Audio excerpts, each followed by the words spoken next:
jailed in the house, unable to leave unless a male family member is with you? How about getting whipped if you refuse to wear a veil? How about not being Don't you able get to bored of report doing being these things, raped man? You because you don't guys have are four male so witnesses? If you sad. report it, Oh, you you'll be guys really stoned to need to death for get having educated, man. unmarried sex. How about the right to vote? Let's see, most Islamic countries are dictatorships or failed states, so you can't vote. Forced marriages, child rape, incest, it just keeps getting worse. Incest. Wow. I'm not sure where you're getting your information from or if you've possibly mistaken us with somebody else. Why is incest wrong? It's not clear to me that it's wrong. Okay. It's clear to me. There's an evolution. In all honesty, I'm not here to make a mockery out of you. I'm not here to criticize you. I'm not even here to question your intelligence. All I'm here to do is to give you advice. As someone who sincerely wishes the best for you and wishes the best for all of humanity, as a Muslim should be. The first advice I give to you is, please, if you want to talk about Islam, know what you're talking about. Don't be talking about some random news topic that has nothing to do with Islam. If you want to judge Islam, judge it for what's in here and on the Prophet Muhammad, peace be upon him.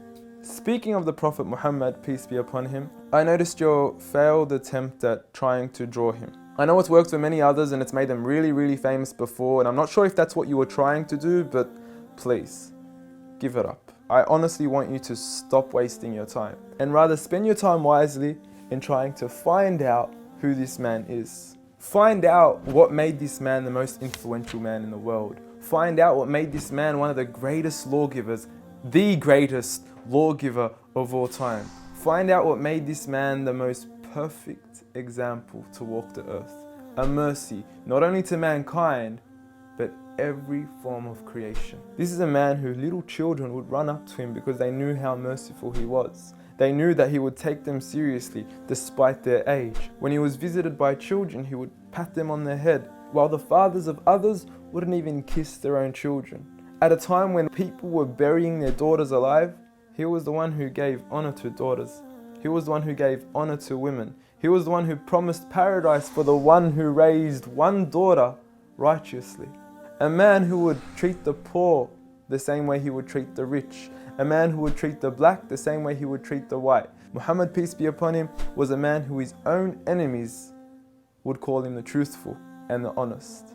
A man when his enemies would look at him in the eye, they would say, this is not the face of a liar. Even to this day, some of his worst enemies have become the most noble of his supporters after realizing that he was a man of truth. Find out why we love him. Find out why some of the companions were ready to die for him. I don't say this lightly, I mean they actually threw themselves at arrows whenever the enemies would try to assassinate Muhammad, peace be upon him. I ask you to read into the story of a companion by the name of Khubayb, may God be pleased with him, when he was crucified and tortured.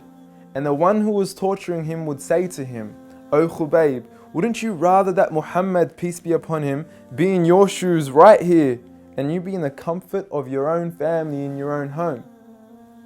He responded by saying, "I would rather be here and die than to see a thorn prick the foot of Muhammad, peace be upon him." I want you to ask yourself, why are there 1.7 billion people today all across the world that are eager to implement the way he lived to the absolute core? From the way we enter the bathroom, to the way we would govern an entire country, to the way we dress, to the way we eat, to the way we even sleep on our right side. We follow him to the absolute core. So I suggest you stop wasting your time in attacking the man that you cannot faze at all. If God, the creator of the heavens and the earth and everything in between, the one and only, has honored him, who are we to even try to dishonor him? If you don't understand what I'm trying to say, let me give you a quick experiment.